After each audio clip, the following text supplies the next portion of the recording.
سب سے بڑی بات کہ جو بھی وظیفہ کیا جائے اس پر پختہ یقین بھی رکھا جائے، عقیدہ بھی ہونا چاہیے کہ اللہ تعالیٰ کی کلام کوئی بھی ہے تو اس کے اندر شفا ہی شفا ہے۔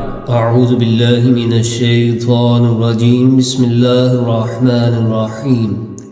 ناظرین، آج آپ کے سامنے آنکھوں کی بینائی کے متعلق وظیفہ بیان کیا جائے گا کہ جن اشخاص کو آنکھوں کی تکلیف رہتی ہے، آنکھوں میں کوئی ایسا مرض ہے جس سے انہیں ضرر رہتا ہے، اگرچہ بینائی کا مسئلہ ہو یا کوئی اور تکلیف ہو، ہر قسم کی تکلیف کے لیے یہ وظیفہ ہوگا۔ جو بندہ اس پر ہمیشگی اختیار کرے گا، اس وظیفے کو اپنا لے گا تو انشاءاللہ العزیز وہ چند دنوں کے بعد ضرور فرق محسوس کرے گا۔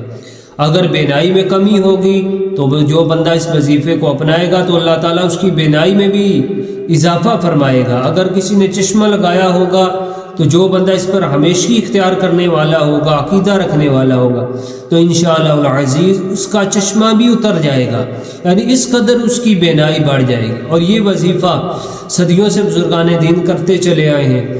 آپ کے سامنے یہ جو وظیفہ بیان کیا جائے گا اس کا پورا حوالہ بھی ہے۔ یہ وظیفہ المقاصد الحسنہ بھی موجود ہے اور فتاوی رضویہ جلد 5 صفحہ 435 میں بھی یہ وظیفہ موجود ہے۔ وظیفہ بہت ہی آسان ہے، نہایت آسان وظیفہ۔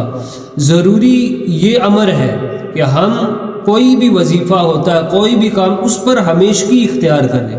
اگر ہم ہمیشگی اختیار کریں گے تو انشاءاللہ العزیز اس کا جو فیضان ہوگا وہ ہمیں نظر بھی آئے گا، اس کا جو اثر ہوگا وہ ہمیں نظر بھی آئے گا۔ اور سب سے بڑی بات کہ جو بھی وظیفہ کیا جائے اس پر پختہ یقین بھی رکھا جائے، عقیدہ بھی ہونا چاہیے کہ اللہ تعالیٰ کی کلام کوئی بھی ہے تو اس کے اندر شفا ہی شفا ہے۔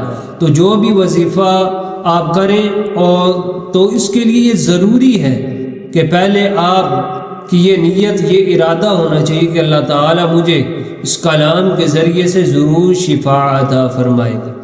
یہ وظیفہ جو آپ کے سامنے بیان کیا جائے گا یہ المقاصد الحسنہ بھی موجود ہے اور فتاوی رضویہ کی جلد نمبر 5 اور صفحہ نمبر 435 میں بھی یہ وظیفہ موجود ہے۔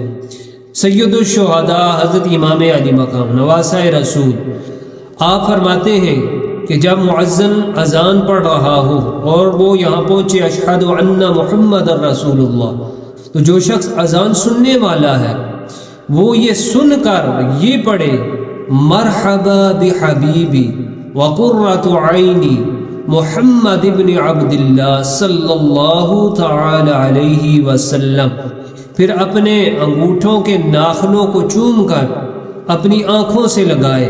تو آپ فرماتے ہیں ایسا شخص یہ عمل کرنے کبھی اندھا نہ ہوگا، کبھی اس کی آنکھوں میں کوئی تکلیف نہ ہوگی۔ تو یہ بہت ہی مختصر اور قلیل سا وظیفہ ہے، سید الشہداء کا بتایا ہوا، اور بزرگان دین صدیوں سے یہ وظیفہ کرتے چلے آئے ہیں۔ اللہ تعالی ہمیں بھی اس وظیفے کو، اس پر ہمیشگی اختیار کرنے کی توفیق عطا فرمائے۔ اللہ تعالی تمام مومنین کو تمام مرضوں سے نجات عطا فرمائے۔ وآخر دعوانا الحمد للہ رب العالمین۔